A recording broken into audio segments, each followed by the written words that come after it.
Bem-vindos à teleconferência da Companhia Aérea Gol para a discussão dos resultados do segundo trimestre de 2020. Após as breves colocações da Gol, iniciaremos a sessão de perguntas e respostas, inicialmente para analistas e investidores e, na sequência, para os jornalistas presentes, momento no qual mais instruções serão fornecidas. Este evento está sendo transmitido via webcast e pode ser acessado no site da Gol em www.voigol.com.br/ri e na plataforma MZIQ em www.mzik.com. Aqueles participando do evento por meio do webcast poderão também enviar suas perguntas na plataforma e as mesmas serão respondidas pela administração durante a teleconferência ou pela equipe de relações com investidores da Gol após o término da teleconferência. Antes de prosseguir, aproveito para reforçar que as declarações prospectivas têm como base as crenças e suposições da administração da Gol e as informações atuais disponíveis para a companhia. Essas declarações podem envolver riscos e incertezas, tendo em vista que dizem respeito a eventos futuros e, portanto, que dependem de circunstâncias que podem ou não ocorrer. Investidores, analistas e jornalistas devem levar em conta que eventos relacionados ao ambiente macroeconômico, ao segmento e a outros fatores que podem fazer com que os resultados sejam materialmente diferentes daqueles expressados nas respectivas declarações prospectivas. Passo agora a palavra para o senhor Paulo Kakinoff. Por favor, pode iniciar. Boa tarde, senhoras e senhores, e bem-vindos à teleconferência para a apresentação dos resultados da Gol. Sou Paulo Kakinoff, diretor-presidente, e estou aqui com o Richard Lark, vice-presidente financeiro. Hoje nós divulgamos os números do segundo trimestre. Também disponibilizamos no site de Relações com Investidores da Gol 3 vídeos contendo a apresentação dos resultados, a revisão financeira e as respostas a algumas perguntas que havíamos recebido previamente. Os resultados do segundo trimestre refletem o grave impacto que a Covid-19 está causando na economia brasileira, na indústria do transporte aéreo e também na nossa companhia. Desde o início da crise, nós temos focado a gestão das seguintes prioridades. Número 1, proteger a saúde e a segurança dos nossos colaboradores e clientes. Número 2, preservar a liquidez financeira da Gol à medida em que superamos a crise. E número 3, promover a retomada da capacidade de forma equilibrada ao patamar da demanda e nos manter bem posicionados para aumentar a participação da companhia no mercado doméstico. Gostaríamos de agradecer nosso time de águias que apoiou de forma resoluta a Gol e os nossos clientes na execução dessas 3 prioridades, mesmo diante de tantas adversidades. Detalhamento das inúmeras iniciativas que tomamos pode ser encontrado nas páginas 2 e 3 do nosso release de resultados. Para contrabalançar o forte declínio na receita, tomamos diversas medidas para diminuir os custos e preservar a liquidez. Reduzimos nosso consumo de caixa médio diário para R$3 milhões no segundo trimestre deste ano, assim como adotamos todas as medidas necessárias para prover uma experiência de voo segura e confortável aos nossos clientes. A companhia manteve uma forte posição de liquidez, viabilizada pelo amplo apoio de muitos dos nossos stakeholders, e encerrou o trimestre com R$3,3 bilhões em caixa e recebíveis. A resiliência financeira da Gol neste mercado confirma a assertividade do trabalho realizado para fortalecer nosso balanço nos últimos 4 anos. Com isso, passo a palavra para o Richard, que apresentará alguns destaques adicionais. Obrigado, Kaki. O número de passageiros quilômetro transportado pago, LPK, diminuiu 92% comparativamente ao segundo trimestre de 2019, totalizando 773 milhões de LPK. Entretanto, registramos um aumento de 103% no LPK do mês de abril para o mês de junho, dentro do segundo trimestre. O centro quilômetro afetado, a ASCAR, cresceu 104% dentro do trimestre, uma redução de 91% em relação ao segundo TRI de 19. O Gol transportou um pouco mais que 600 milhões de clientes no trimestre, uma diminuição de 92% versus o segundo trimestre de 2019. A receita líquida foi R$358 milhões, uma queda de 89% em relação ao segundo TRI. A receita mensal iniciou o mês de abril com 104 milhões e alcançou 164 milhões no mês de junho, representando um crescimento de 57% dentro do segundo trimestre de 2020. As outras receitas, principalmente cargas e fidelidade, totalizaram R$ 115 milhões, redução de 37% em comparação ao segundo trimestre de 2019. A receita líquida por cento de quilômetro afetado, RASC, foi de 36,15 centavos, aumento de 31%. A receita de passageiros líquido por cento de quilômetro afetado, PRASC, chegou a 24,58 centavos, queda de 6% em relação ao segundo trimestre de 2019. O EBITDA ajustado e o EBIT ajustado foram de 99 milhões e 20 milhões de reais, respectivamente. E representam uma contribuição positiva ao resultado do gerenciamento racional e responsável da oferta em relação à demanda. A Gol realizou uma gestão equilibrada do seu capital de giro, como casamento de entradas e saídas operacionais, de forma a manter o caixa em patamares relativamente constantes desde o início dessa crise. Buscou se adequar à saída de caixa associada a custos fixos, tais como gastos com pessoal e arrendamento de aeronaves, a um novo nível de faturamento. A companhia negociou com lessores para deferir pagamentos e alterar seus contratos para Power by the Hour, reduzindo pagamentos dos valores atuais e incorporando um componente variável. Com o suporte dos seus principais bancos, os vencimentos de dívida de capital giro e financiamentos de capex de curto prazo foram reprogramados. As iniciativas permitiram a manutenção da liquidez da Gol em um patamar de 3,3 bilhões de reais, com um saldo de caixa de 2,8 bilhões de reais. Estamos tomando todas as precauções razoáveis para preservar nossa liquidez. Retorno agora a palavra ao Kakinoff. Obrigado, Richard. Desde que a demanda atingiu seu mínimo em meados de abril, com 5% do nosso tráfego normal, vimos observando um consistente e bem-vindo aumento no volume de passageiros. No trimestre, as vendas da Gol cresceram num ritmo de 18% por semana. Estamos comprometidos com a retomada cautelosa da nossa capacidade para atender essa demanda e servir nossos clientes. No segundo trimestre, nossa taxa de ocupação foi de 78%. A Gol continuará a ser reconhecida por ter um modelo de negócios mais adaptável e flexível, priorizando a segurança de clientes e colaboradores com o melhor time e o mais baixo custo da aviação brasileira. Também estamos orgulhosos de nossa resiliência ao longo dessa crise e confiantes de que posicionamos muito bem a companhia para o novo ciclo de crescimento e lucratividade. Passamos agora à sessão de perguntas e respostas. Obrigada. A teleconferência agora está aberta para perguntas inicialmente apenas de analistas e investidores. Ao fim dessa etapa, abriremos para perguntas dos jornalistas presentes. Portanto, se analistas ou investidores tiverem uma pergunta, por favor pressionem *1 em seu telefone agora ou a qualquer tempo após esse anúncio. Se em algum momento sua dúvida for respondida antes de chegar a sua vez, pressione *2 para sair da fila de espera. Pedimos que, quando fizerem suas perguntas, falem próximos do receptor do aparelho, para que todos possam ouvi-los com clareza. Por favor, aguardem enquanto recebemos as perguntas de analistas e investidores. A nossa primeira pergunta vem de Regis Cardoso, Credit Suisse. Oi, pessoal. Boa tarde. Obrigado, Kaki e Richard, pelas perguntas. Uma primeira pergunta relacionada ao tema de liquidez. Eu queria entender se do fechamento de junho para cá, teve alguma mudança relevante na situação de liquidez, seja pelo caixa da companhia, seja pelo reperfilamento das dívidas com bancos ou com lessores.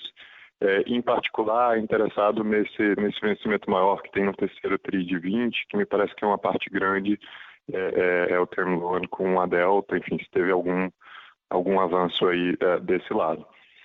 E aí uma segunda pergunta, se me permitir, um pouco mais do lado operacional, como que vocês têm visto esse processo assim, de retomada da demanda? E a minha pergunta é muito focada no início da retomada. Eu imagino que você tem uma decisão difícil entre uma demanda que talvez ainda não seja do tamanho necessário para encher um Boeing, né? Então, como que vocês têm tomado essa decisão de alocar os custos para fazer uma operação, enquanto que ainda não tem talvez a demanda cheia, mas que talvez fosse necessário para restartar o processo de recuperação, né? Obrigado. Oi, Regis. Boa tarde. Kakinoff aqui. Eu vou começar respondendo a segunda pergunta, depois eu passo para o Richard para falar um pouco mais sobre o tema de liquidez. A gente, para você entender melhor a maneira como a gente tem quais são os critérios que a gente tem utilizado para a expansão da nossa capacidade, a Gol está, desde o início da crise, operando uma malha que tem como premissa básica não contribuir negativamente para o consumo de caixa, ao contrário. Né? Então, a gente tem restabelecido a oferta à medida que identificamos uma demanda minimamente suficiente para atender esse pré-requisito, que é produzido, que é promovido fundamentalmente pelos load factors elevados, né, mais análogos ao que nós tínhamos na faixa pré-Covid, e é o que a gente tem conseguido fazer, né, load factors que estão aí próximos da casa dos 80%. O segundo ponto, evidentemente, é a adequação, a integração da nossa malha. Né? Hoje nós temos um percentual de conectividade que é muito alto. Né? Nós estamos operando com um nível de conectividade que está na casa aí dos 40%, em alguns momentos 45%, contra uma média que nós tínhamos pré-Covid de 30%, 35%. E o terceiro aspecto, evidentemente, o terceiro fator, né, que além dessas premissas que influenciam na retomada, são as medidas governamentais no nível estadual de relaxamento ou intensificação das ações de distanciamento social. Então, quando a gente olha esses três fatores básicos, fundamentais, nós temos os elementos que direcionam a expansão da malha. O curioso é que, até agora, né, nós temos sim uma evolução importante em relação ao pior momento da crise, que foi o mês de abril, onde nós operamos 50 voos por dia, e vis-à-vis os 200, né, que nós estamos operando agora, temos um crescimento muito significativo, mas sem nenhum tipo de estímulo para que os clientes voem. Né? Até agora, nós estamos no que a gente aqui tem chamado de primeira fase de 3 que deverão caracterizar o desenvolvimento dessa crise. Essa primeira é compreendida, então, entre o primeiro caso de Covid que nós tivemos e o momento onde sistematicamente o Brasil terá uma inflexão na curva de casos e consequentemente, na de óbitos. A gente acredita estar exatamente na transição da primeira para a segunda fase. Né? Enquanto nós já temos estados que estão evoluindo no número de casos, infelizmente, ainda nós temos outros que estão provavelmente numa semana epidemiológica, né? nesse calendário, atrás daqueles que já têm inflexão da curva. Quando nós tivermos, sim, o Brasil todo, né? A grande maioria dos estados promovendo o relaxamento das medidas de distanciamento social, a gente acredita que aí sim teremos o início da segunda fase, que deverá ser caracterizada por maior estímulo ao voo. Hoje, a demanda tem crescido fundamentalmente pela própria divulgação das pessoas que precisaram viajar nesse período e tem repercutido uma experiência segura de voar e muito perceptível em relação às medidas de proteção que foram implementadas, que foram tomadas, né, a ponto de poderem atestar que voar é seguro nesse momento. Então, são esses fatores combinados que têm direcionado o tema da demanda. Antes de eu passar aqui para o Richard falar sobre liquidez, ficou claro? Eu respondi a sua pergunta ou você precisa de mais alguma informação? Super claro, Caqui. Se me permitir só um follow-up, se vocês têm sentido ou notado, vamos dizer, sintoma de ter mercados que estão parcialmente recuperando, que já existe alguma demanda latente, mas que vocês optam por não capturar aquela demanda porque ela seria ainda no primeiro momento deficitária. Ou se pelo contrário... Hoje, nesse momento, todos os mercados que alcançam um patamar mínimo de sustentabilidade de voo, a gente imediatamente inicia as operações. Tá? Então, a gente não tem aqui no nosso radar nenhum que tivesse uma demanda mínima que pudesse viabilizar um voo e que não esteja sendo explorada nesse momento. Ok? Temos a sua primeira pergunta. No segundo trimestre, transformar os custos fixos em variáveis, ajustados com a capacidade, essa é principalmente folha e leasing,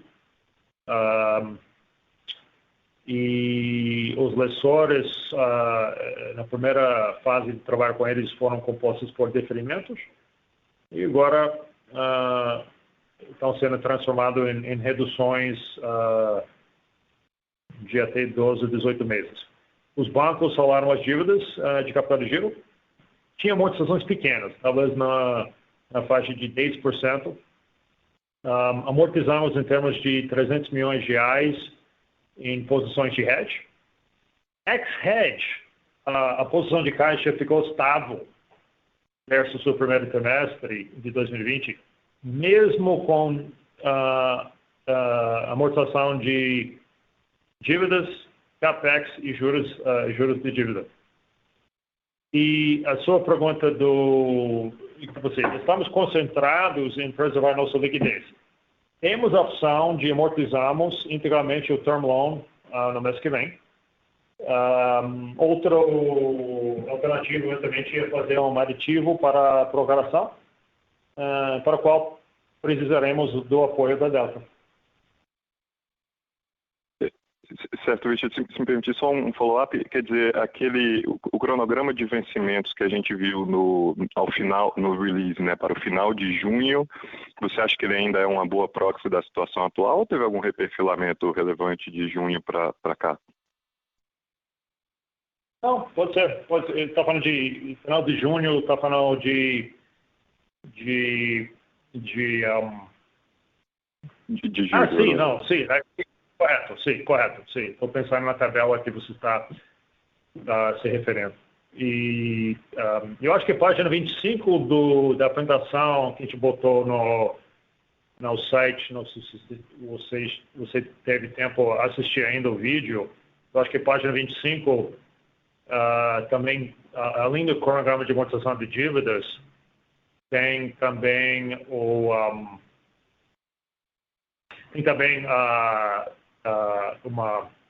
um cronograma de gestão de liquidez para você, como a gente está casando os ativos e passivos. E onde também tem refinanciamentos embutidos na gestão de liquidez. Como que sempre fazemos, não somente por causa da pandemia, mas sempre fazemos, quer dizer, quando nós temos posições de capital giro, mesmo se são posições de 90 dias, eles não ficam extintos em 90 dias. Eles ficam um componente perpétuo de nosso negócio.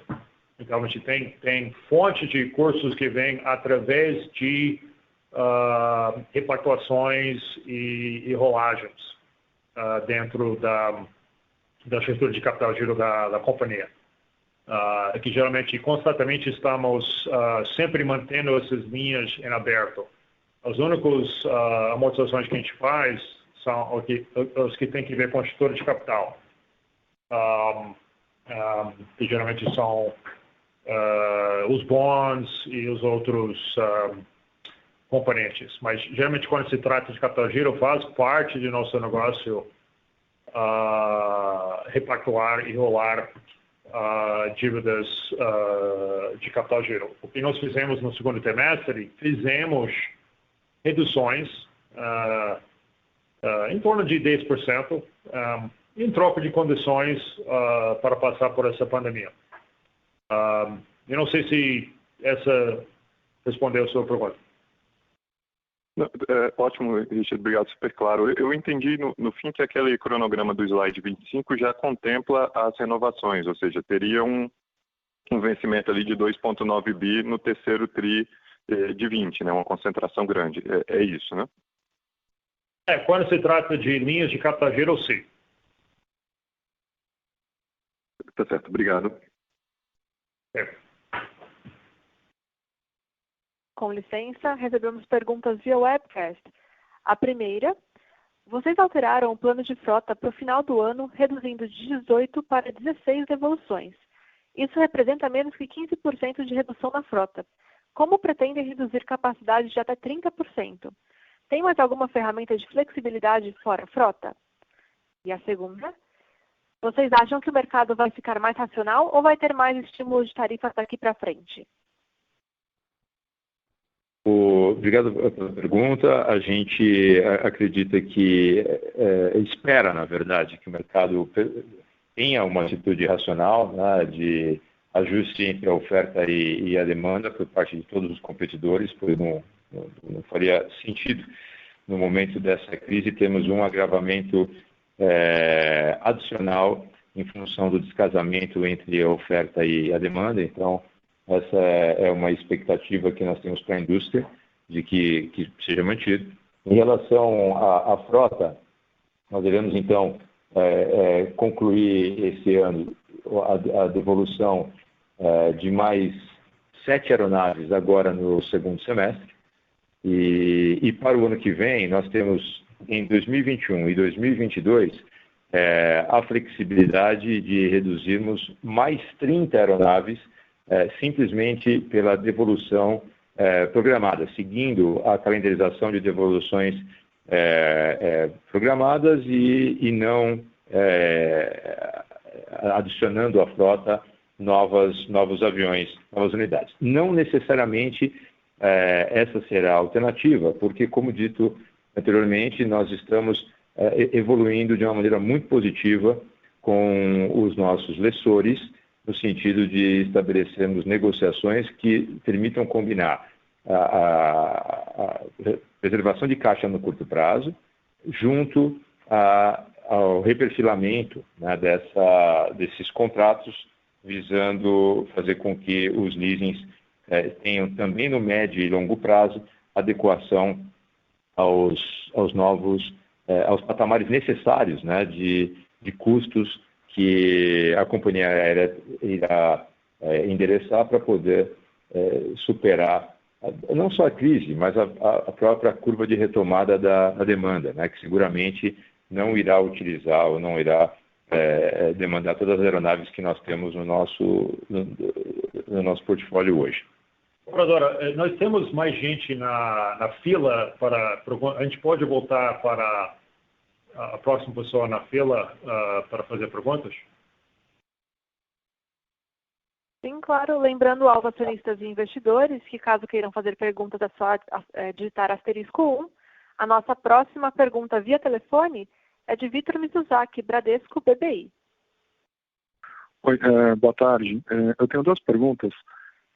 A primeira é um follow-up sobre a questão da posição de caixa, né, do slide 25.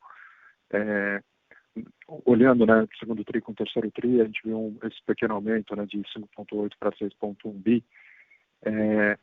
Nesses 2 bi de novos financiamentos e refinanciamentos, aqui tem também a operação de BNDES, ou mesmo da lei nova, né, que acaba permitindo liberar 3 bi do FINAC para o setor.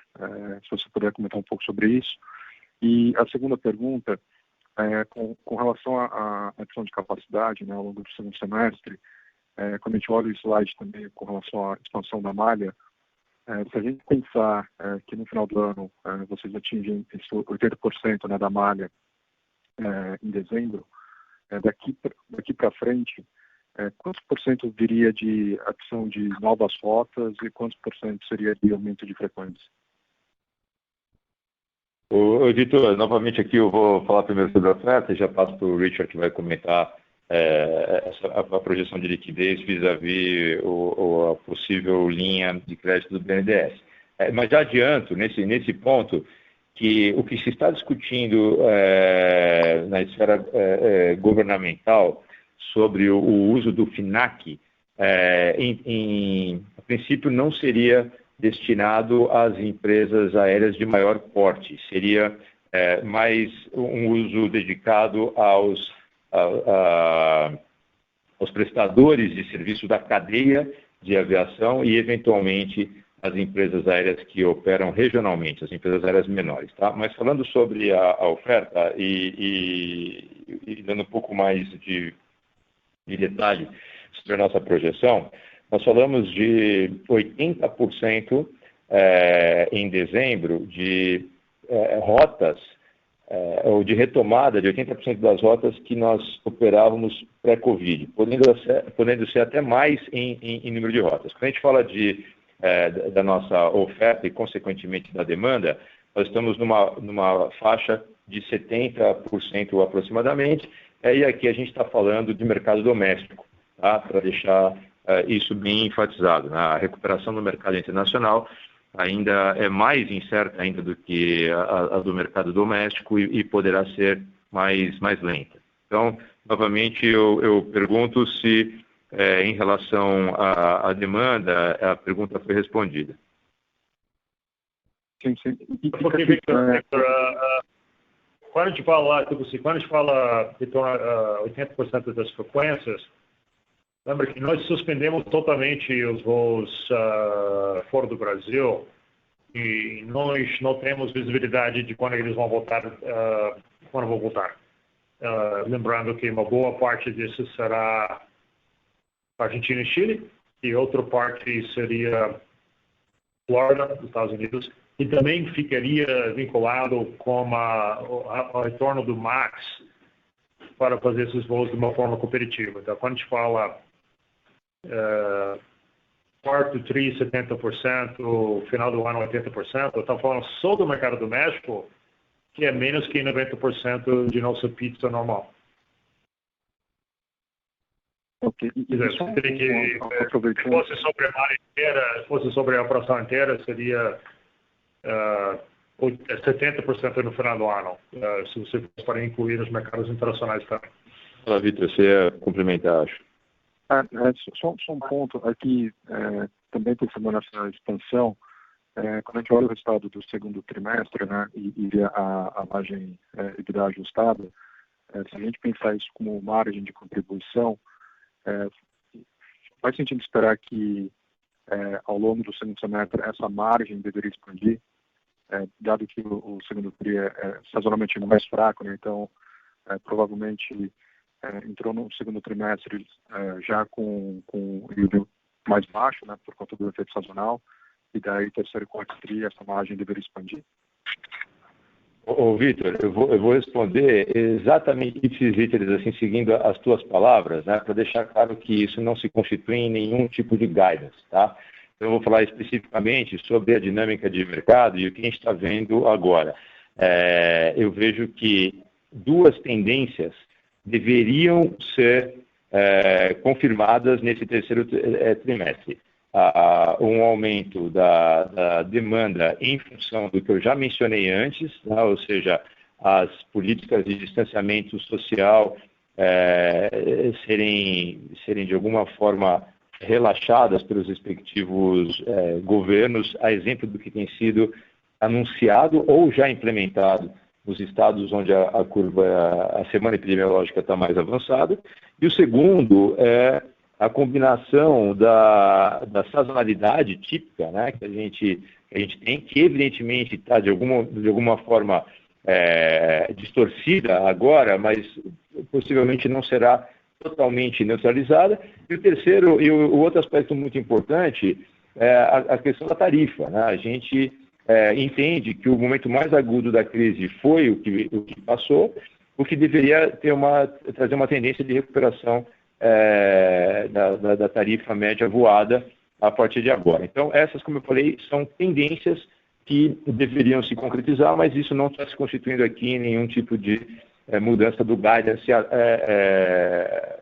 que nós já apresentamos. A gente tem procurado, né, comunicar uma visão bastante, eu não diria conservadora, né, mas muito pragmática nas projeções que a gente tem feito, e eu gostaria de recomendar que esse pragmatismo fosse mantido aí para vocês também. Tá? E Victor, o margem contábil híbrido e EBITDA é totalmente irrelevante agora. A gente nem está fazendo a gestão da companhia assim. Acho que só a partir do quarto trimestre a gente vai começar a, pelo menos nós, nessa companhia, fazer a gestão assim. Nossa gestão está sendo feito em função de gestão de capital giro, quer dizer, caixa e liquidez.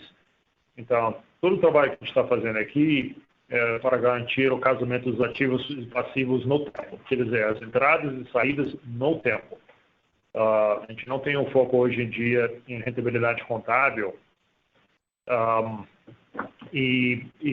tipo assim, por esses indicadores e as métricas que a gente está fornecendo está muito mais vinculado com isto. O que nós aportamos no segundo TRI para algumas métricas, se fosse para desconsiderar algumas despesas fixas vinculado com os aviões que estão granjeados em solo. Para ter uma ideia da rentabilidade, se você quer usar essa de outra forma, pensa, pega aquele EBITDA recorrente, ou vamos dizer, EBITDA sem ociosidade, que está, tipo assim, todos os custos fixos e depreciação das máquinas que estão no chão, que está fora desse cálculo, pega esse EBITDA ajustado e dividir pela quantidade de aviões operando, e você teria ideia da contribuição por aeronave, aquele frota que operou. Eu lembro também que o segundo TRI é o pior trimestre em termos sazonais. Então, onde nós vamos chegar no quarto TRI vai ser impactado por N outros fatores que não estavam presentes no segundo TRI. Então, não dá para fazer muito com isso no âmbito contábil, também para o terceiro trimestre. Acho que a partir do quarto trimestre, quando nós temos a capacidade ajustada à nova demanda normal, que seria uns 30% menor do que a demanda pré-pandemia, a partir daí a gente consegue voltar a falar de rentabilidade de EBITDA e essas coisas. Por enquanto, agora, estamos fazendo uma gestão de entradas e saídas para minimizar o uso de nossa liquidez na operação ou eliminar. Nossa gestão tem sido eliminar o uso de liquidez na parte operacional e manter a liquidez disponível para outras questões de manutenção da estrutura. E referente à sua primeira pergunta, é um pouco vinculado. Tem referenciamentos do segundo TRI para o terceiro TRI para o quarto e do quarto para o ano que vem. E também premissas de captações, principalmente dívidas de capital de giro ou com garantias reais. Não está no nosso orçamento uma emissão de uma debênture com participação até 60% do BNDES. Sim, já recebemos os termos aprovados deles e estamos concluindo a nossa avaliação se a gente vai, assim, quando e como a gente poderia incluir essa emissão, esse financiamento dentro do nosso plano de negócio. Mas nas próximas semanas, está terminando nossa análise aqui, já temos os termos aprovados do BNDES. Nas próximas semanas aqui, deveremos encaminhar a recomendação da administração da Gol para a deliberação de nosso conselho. Mas ainda tem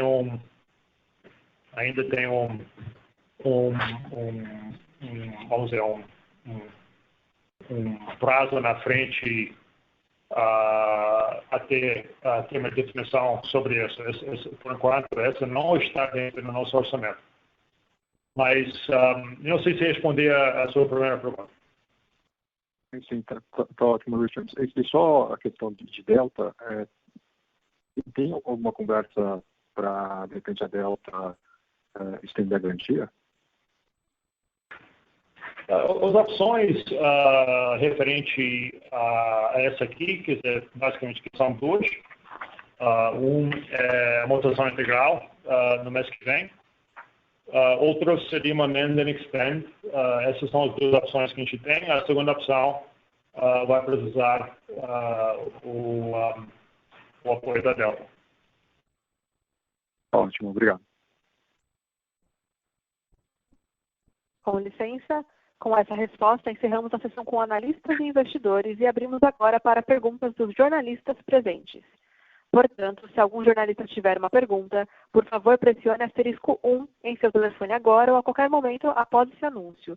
Se em algum momento sua dúvida for respondida antes de chegar a sua vez, pressione *2 para sair da fila de espera. Por favor, aguarde enquanto recebemos as perguntas dos jornalistas.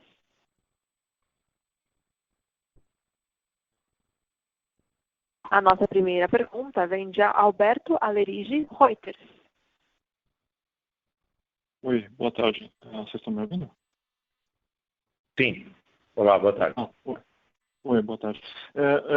Para 2 pontos que eu queria esclarecer agora que vocês comentaram. A questão com o BNDES, não sei se eu entendi, vocês preferem não recorrer ao apoio do banco se a condição for o banco ter um papel que fosse 60% conversível? É isso que eu entendi, não sei se está certo. Não, Alberto, o que a gente destacou é que os termos finais por parte do BNDES foram apresentados para a companhia nessa semana. Nós destacamos que os termos têm essa característica, então o Richard, na fala dele, ele relembrou quais são as características dos termos, e nós aqui do management estamos fazendo a avaliação para enviarmos na próxima semana ou nas próximas semanas ao Conselho da Gol qual é a nossa recomendação. Nós não temos ainda uma posição definida sobre o assunto, ok? Mas essa seria pelo menos a condição que o BNDES apresentou primeiro para vocês, que a dívida no final fosse convertida em 60%, é isso? Não é a condição, são os termos, né? São os termos. Os termos foram apresentados, que não tem nenhuma novidade em relação ao que já vinha sendo tratado e divulgado, inclusive formalmente, para o BNDES. É que uma operação dessa ela é bastante complexa, cheia de tecnicidades, né? E os termos da transação, ou da oferta, na verdade, né? Porque não é uma transação bilateral com o BNDES, é uma oferta que irá ao mercado. Os termos dessa oferta acabaram de ser definidos e formalmente apresentados pelo BNDES para a Gol. Então, agora é a nossa fase aqui de trabalho, de concluir qual é a nossa recomendação do management e apresentá-la, evidentemente, em primeira mão para o conselho da empresa, né? Então, logo haja uma decisão nesse sentido, a gente eventualmente vai se posicionar publicamente. Por enquanto não tem nenhum cheiro da posição que vocês vão ter para recomendar ao conselho, né? Não. A minha outra questão é com relação à Delta, isso que o Lark comentou também, eu não sei se eu peguei direito. São 2 opções que a empresa estaria discutindo com a Delta. A primeira, desculpa a sinceridade, mas eu não entendi qual seria. E a segunda seria mais com relação a um adiamento, e aí a Delta precisaria topar. Se for nesse sentido, qual que seria esse prazo aí? Seria até o vencimento, ou eventualmente pode ter um períodozinho de carência para vocês chegarem a um acordo?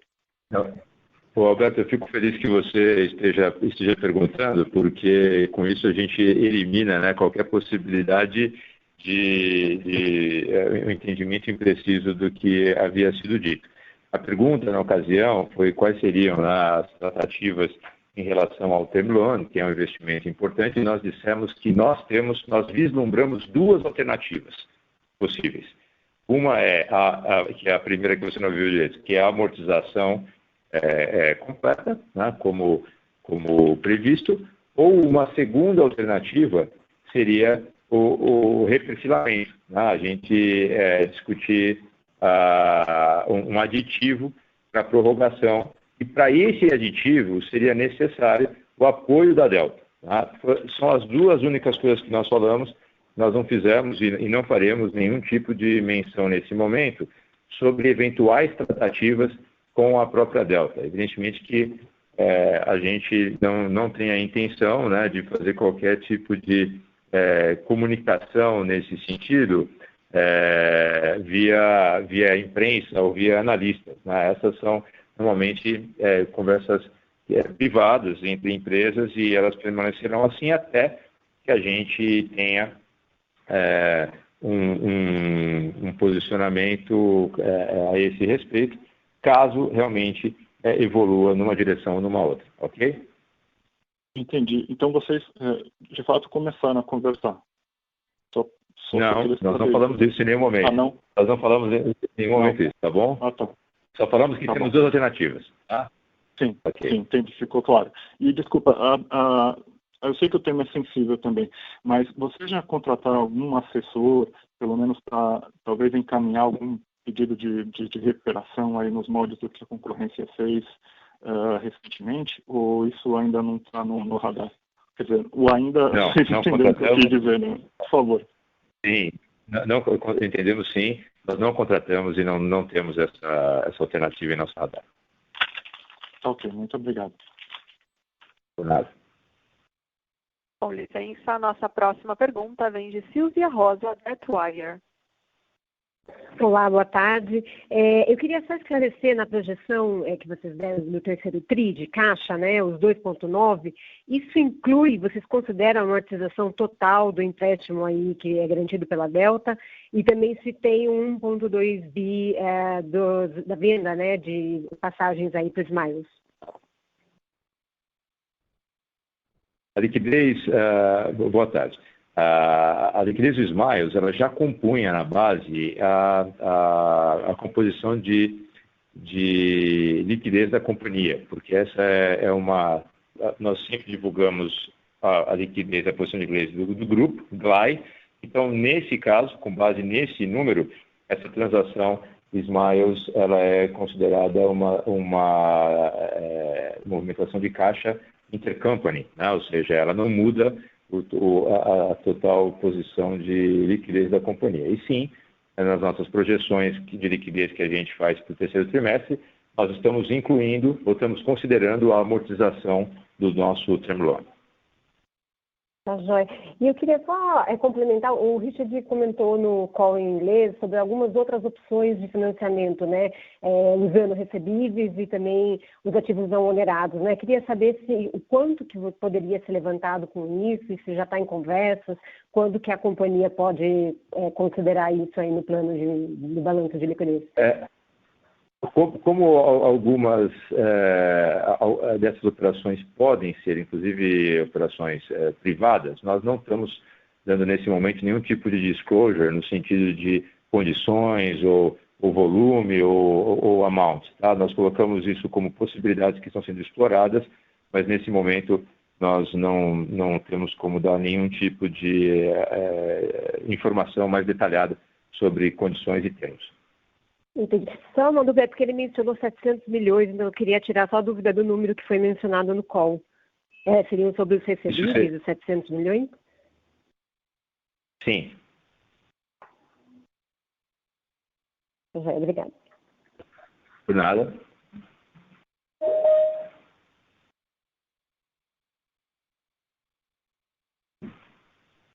Com licença, recebemos uma pergunta via webcast do senhor Igor Regis, da Mercado e Eventos. Por que a Gol escolheu Salvador como foco dessa retomada no Nordeste? Existe uma perspectiva para que Fortaleza volte a ser o principal destino da companhia na região? Vamos lá.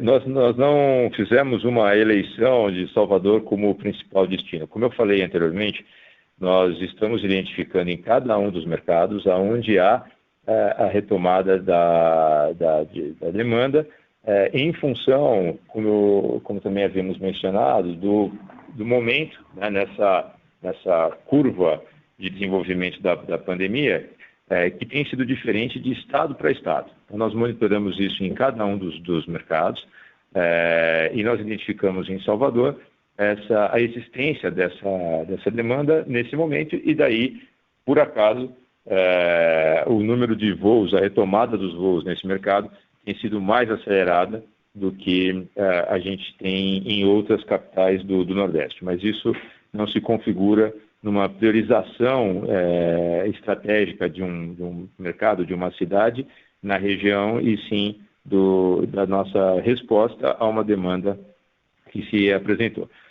Fortaleza continua sendo um ponto importante da nossa malha estratégico, inclusive para o nosso parceiro comercial de code share, que é o grupo Air France KLM, e, evidentemente, que nós vamos retomar em Fortaleza e nas demais capitais a demanda, o número de voos à medida que a demanda venha crescendo. Então, não se trata de uma mudança estratégica, e sim da utilização das nossas ferramentas aqui de monitoramento da evolução da demanda em cada um dos estados que tem comportamentos distintos.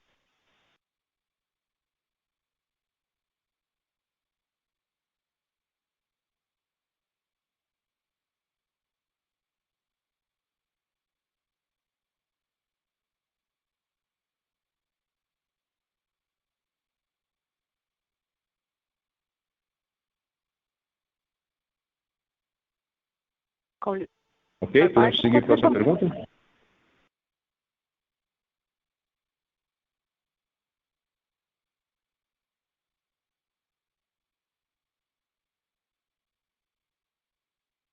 Com licença, lembrando aos jornalistas presentes que essa é a última chamada para perguntas.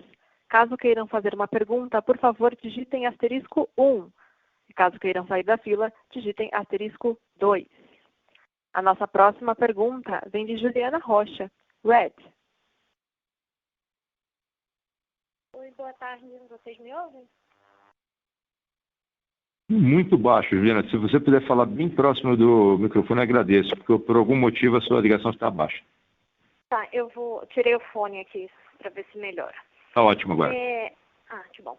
O Richard falou muito brevemente no call em inglês. Eu queria confirmar se o pagamento do cupom do bonde que vencia hoje, se não me engano, foi feito.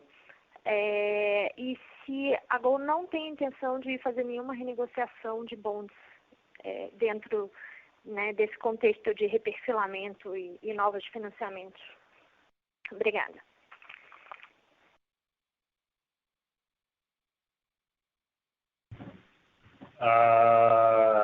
Se entendi a pergunta, você perguntou... Pode repetir a primeira parte da pergunta? Não, eu queria confirmar se não me engano, tinha um cupom de bonde que vencia hoje. Queria confirmar se esse cupom foi pago e se a Gol tem a intenção de fazer algum tipo de reperfilamento ou renegociação de bonds. Entendi.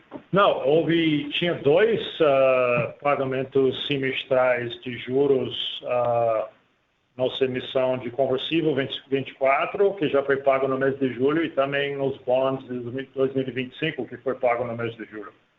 E nós não temos nenhum plano de alterar os vencimentos de 2024 ou 2025 agora. Eles continuam vencendo em 2025 e 2024. Tá ótimo, obrigada, era só isso. Nada. Com licença, nossa próxima pergunta vem de Christian Favaro, Agência Estado. Olá, gente, boa tarde. Eu tenho uma dúvida, Kakinoff, que você tinha falado na call em inglês, eu fiquei na dúvida. Me ouvem, gente? Sim, por favor. Tá. É uma dúvida que eu fiquei com relação à call em inglês, que você foi perguntado com relação ao market share, de dificuldade das outras aéreas, principalmente a Latam, finalizando demissões. Você falou que a Gol está hoje com 40% de market share, 2% acima do que vocês estavam, é isso, né? Antes que normalmente Sim. Sim, é isso que essa é a fotografia desse... Desculpe, por favor, achei que você já tivesse concluído a pergunta. É o seguinte, a dúvida que eu fiquei é se você falou que vocês acreditam que vão continuar com isso ou não. Essa parte eu não peguei. Como que você está olhando esse mercado para frente? Christian, esse mercado nesse momento, né, ele é extremamente volátil, a situação é muito fluida. O que a gente colocou ali é que nosso market share tradicional está na casa de, falando de pré-Covid, na casa de 37%, mais ou menos. Né? Eu não diria nem tradicional, a gente conquistou essa posição nos últimos 3 anos. E nessa crise, nesse momento, nós estamos operando numa faixa, essa é a fotografia de agora, numa faixa de market share de 40%. Nós entendemos que essa crise, né, dado o posicionamento da Gol, a flexibilidade do nosso modelo e a posição relativa aos nossos competidores a vantagem relativa, né, que nós entramos nessa crise em comparação aos nossos pares, tanto do ponto de vista de liquidez como posicionamento de mercado, nos traz uma oportunidade de aumento da participação. É o que está acontecendo agora, nós estamos quase 3 pontos percentuais acima do que era o nosso market share pré-pandemia, e a gente acredita existir uma oportunidade de mantermos a participação nesse patamar. É evidente que é um cenário muito volátil, a participação de mercado pode oscilar naturalmente, né, em 2 pontos percentuais, isso mesmo em mercados normais, mas a gente acredita sim que há uma possibilidade de mantermos esse ganho de market share que a gente obteve, mas essa não é uma prioridade, tampouco a diretriz da nossa estratégia, nunca foi. A nossa estratégia na companhia, a maneira de fazer a gestão é de garantir sustentabilidade econômica da empresa baseada na atratividade da nossa malha, do produto e do serviço. Então, esse ponto do market share foi a nossa resposta a uma pergunta que veio estimulada no call em inglês, mas que isso não seja confundido com qualquer tipo de prioridade da companhia, porque nunca foi e não será agora no Covid. Perfeito. Eu tenho só mais uma dúvida com relação o resultado de hedge de vocês no trimestre chamou a atenção, principalmente questão o hedge de combustíveis. Recentemente o pessoal da Azul chegou a falar que eles fizeram uma negociação com bancos para transformar esse hedge deles de combustível em dívida, porque eles estavam com 100% praticamente do consumo no ano redeado. Isso é uma coisa que para eles era meio que fora do padrão. Eu vi que vocês tiveram um resultado negativo de quase 70 e poucos milhões no hedge de combustíveis. Você tem alguma política mais ou menos assim? Como vocês estão em hedge de combustíveis? Tem alguma negociação para transformar isso em dívida para conseguir reduzir isso? Eu não sei se entendi por conta, mas a gente não tem dívida relacionada com isso. O que nós operamos aqui na Gol é com um orçamento de capital de giro para investir em nossas posições de hedge. A maior parte é feito pagando prêmios para comprar os instrumentos. E para nós temos um ativo em nossas posições de hedge, a gente não tem um passivo. Quando o preço de petróleo colapsou lá no final de março, nós mantivemos nossos depósitos para a parte de nossa carteira, que era aproximadamente 40%. Em nosso caso, foi feito com costas caros com puts em Brent. Nós mantivemos nossos depósitos para margem, que a gente considera um investimento, e colocamos operações de imunizar a carteira. Naquele momento, estava na faixa de $23. E preservamos nossa posição, que hoje em dia estamos, por exemplo, com posição de mais que 80% hedgeado para o ano que vem, a preços abaixo de $50. Então, a Gol tem um ativo, a gente não tem um passivo. Acho que o que você referiu são outras gestões diferentes de outras companhias, que bem diferente do como que a gente faz a gestão do capital de giro dos programas de hedge aqui dessa companhia. Todo mundo tinha que passar no final de março por esse colapso no preço do petróleo, que foi bastante desafiador, porque também estava no mesmo tempo que a gente estava basicamente fazendo um ramp down enorme de nossa malha. Mas nós colocamos as medidas naquele momento, a gente tinha que investir um pouco mais de margem, chegamos a ter quase $120 milhões investidos em margens para a parte de nossa carteira que era feito em costas caros com Brent. A gente não tinha puts com WTI. A companhia que você mencionou tinha uma alta exposição a costas caros com puts em WTI, bem diferente. E nós mantivemos nossos margens 100% em dia, 100% depositado e 100% marcado, sempre. Porque nossa política exige que a gente faça assim. A gente nunca entrou em default com nenhum contraparte. tanto como que hoje, quer dizer, passando por isso, hoje nosso carteira de hedge representa um ativo, não representa um passivo, e nós preservamos a qualidade de nossa carteira para potencialmente proteger contra a alta de petróleo no outro lado dessa pandemia. Obviamente, tivemos que contabilizar uma grande inefetividade das hedges que a gente teve na carteira no final do primeiro TRI, e tudo isso foi reconhecido no resultado do primeiro TRI. 95% do resultado do segundo TRI foram resultados negativos, aproximadamente 80 milhões de reais de hedges efetivos.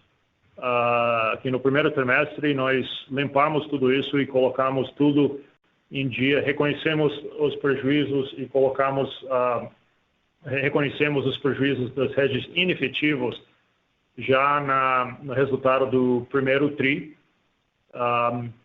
É possível que poderia ter uma inefetividade no futuro, mas nós já limpamos isso, tanto na parte financeira como na parte contábil. Então, a gente não tem, em vários sentidos, a gente não tem nenhum passivo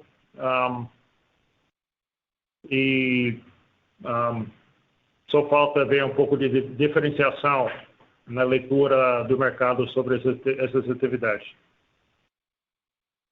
Perfeito. Obrigado, gente.